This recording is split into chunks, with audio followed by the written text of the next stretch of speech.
Bom dia, gente. E a gente faz parte do gênero, então começo agradecendo pelo convite, a Elaine. E o que a Elaine falou no começo é importante, da participação nossa, aqui, embora tenha sido por vias tortas, no final das contas estamos aqui, isso que importa.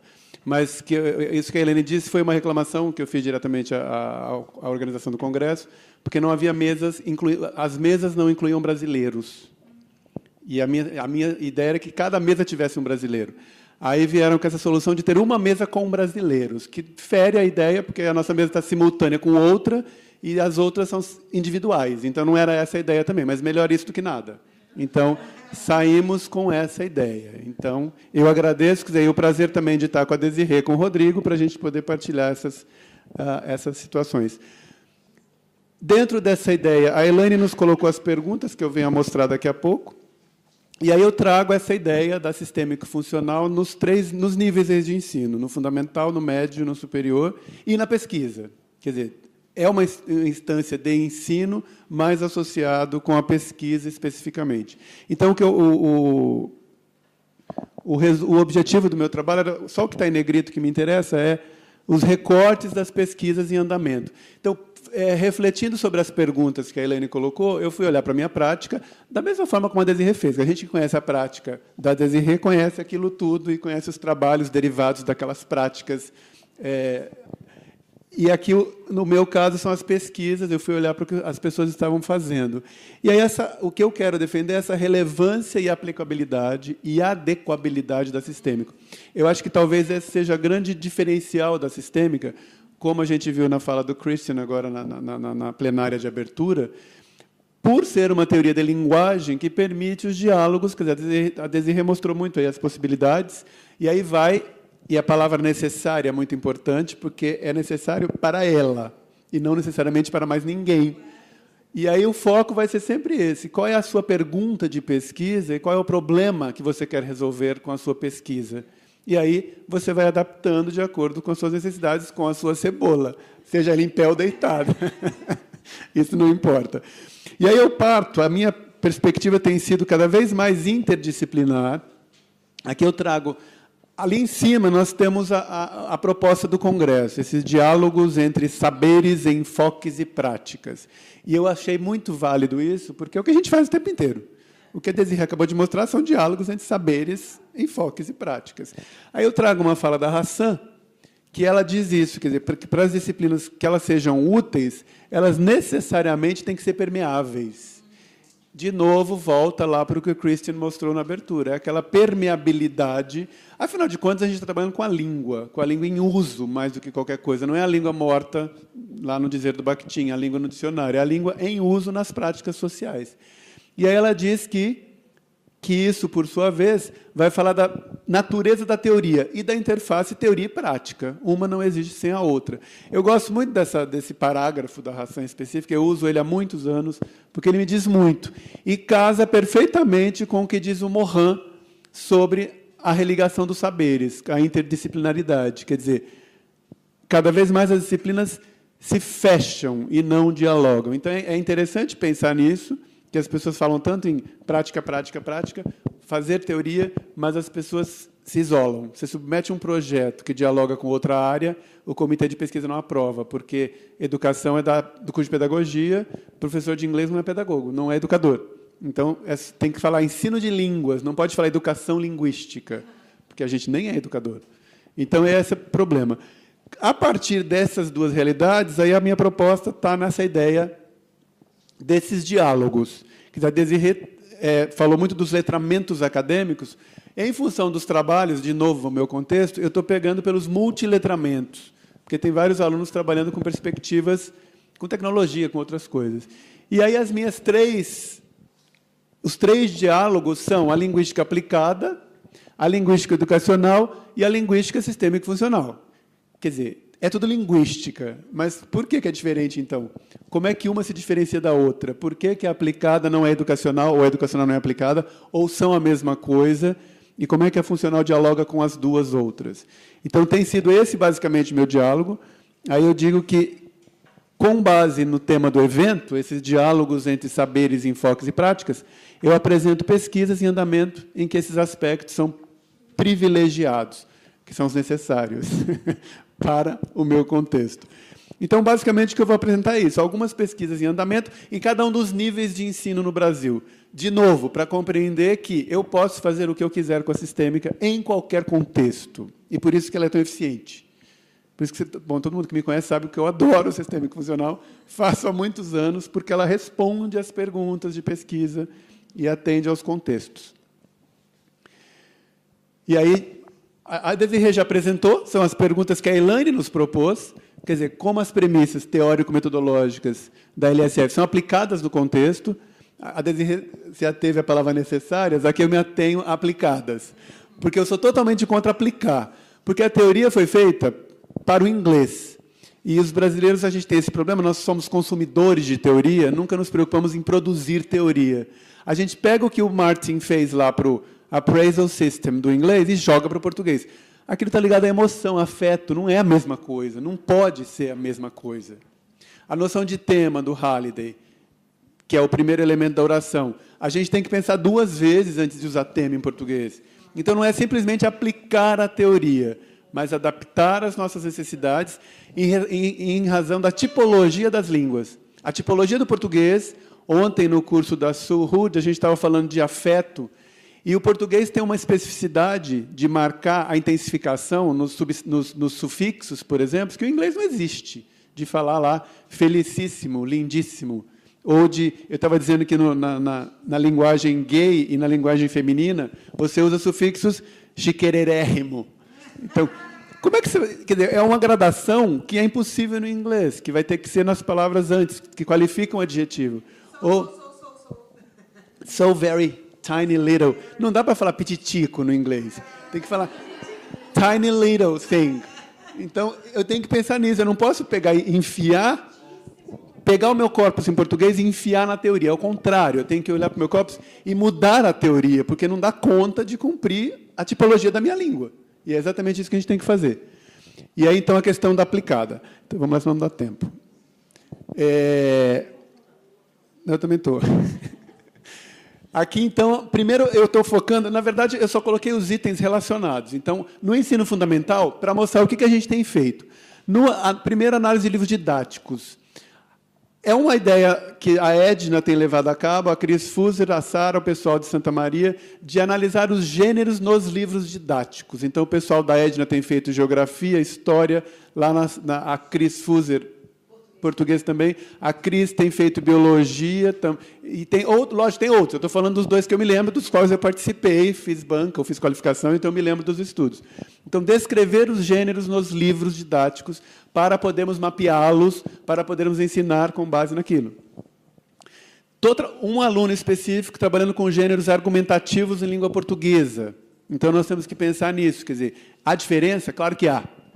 A argumentação em inglês e em português são diferentes, quer dizer, por causa da língua, assim como no japonês, por exemplo, e a gente tem que considerar como é que ela se organiza. A multimodalidade nos livros, quer dizer, é um problema. Eu estou com 2 alunos específicos, trabalhando com o Caderno de Inglês do Estado de São Paulo, que existe imagem só para encher página. A formação do professor não consta da multimodalidade como objeto de ensino, como coisa para ser ensinada, não é só enfeite.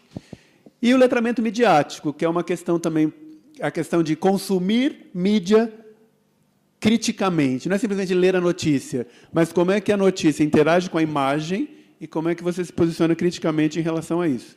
Eu estou usando a noção de letramento midiático. Tudo que eu uso é dos australianos sempre. Então, é do Peter White, da Fez e Edema, aquele livro que chama Media Literacy, que é um livro especificamente de letramento midiático. E eu estou supervisionando uma pesquisa de pós-doutorado, lá do Pernambuco, no Prof. Letras, em que eles fazem esse consumo. Quer dizer, o letramento midiático dos alunos que leem a notícia e depois produzem um texto escrito promovendo essa ideia crítica. Tá? A noção de... As pesquisas no ensino médio, então eu tenho trabalhado com, de novo, livro didático de inglês e português, unindo gênero com multimodalidade. Quais são os gêneros que circulam no livro didático? E aí nós temos que pensar... Eu tenho me baseado muito no projeto do professor Carlos Gouveia, da Europa, na verdade, que é um projeto europeu, que envolve Escócia, Suécia, Portugal, Espanha, baseado no modelo de Sidney. E aí o primeiro ponto a tomar cuidado é a terminologia dos gêneros, quer dizer, de novo, eu tenho que pegar o currículo australiano e olhar para o meu currículo brasileiro e adaptar de acordo com as necessidades. Aqui o letramento visual, a gente está trabalhando muito com a publicação última do Painter, Martin Ainsworth, Reading Visual Images. Então, a gente está trabalhando com esse letramento visual. Como é que a imagem interage com a verbiagem no livro e na formação do professor. Que, de novo, o professor ignora a fotografia que está na abertura da unidade, por exemplo. E ela, na proposta educacional de Sidney, de trabalhar o campo no ciclo de ensino-aprendizagem, aquela imagem permite construir campo, que é o construct field, quer dizer, build field, para poder construir sentidos. E aquilo é ignorado pelo professor. Então, a gente tem trabalhado com isso também. E os gêneros argumentativos e a modalidade. Aqui, eu tenho uma orientante especificamente, que ela dá aula para o Enem e para o ensino médio. Aí nós pegamos os gêneros argumentativos da proposta de Sidney e a proposta do Enem de fazer uma intervenção social. Então, o aluno tem que fazer, no final do texto, a intervenção. E nós analisamos lá várias redações nota 1000, e o que nós percebemos é que a modalidade é o elemento que faz a proposta de intervenção. Então, ela está ensinando uma proposta com base nas 5 competências do Enem, e a linguagem ensinada, no caso, é a modalidade para fazer propostas de intervenção. Então, une aí os gêneros argumentativos, os 2 tipos, e a questão da modalidade.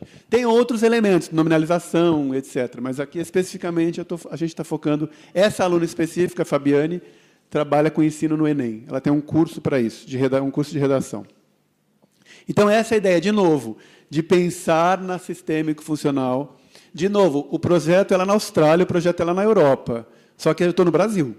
Não posso simplesmente transpor, enfiar naquele contexto aqueles gêneros ou aquelas coisas, que às vezes não funcionam.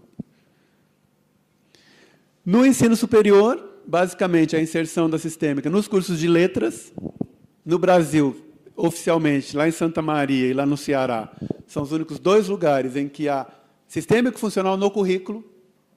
Que no Ceará, na UES, na Estadual do Ceará, eles têm 1 ano de sistêmica na graduação em letras, inseridos lá pela Dilamar Araújo e o Pedro Prachedes. E lá em Santa Maria, o trabalho da Sara, eu estou falando do português, né? A Desirê trabalha com português e inglês, mas principalmente com que virou livro, aquela apostila, a famosa apostila verde da Sara e da Cris, que nos salva a vida, que depois virou um livro que a gente consome muito, porque...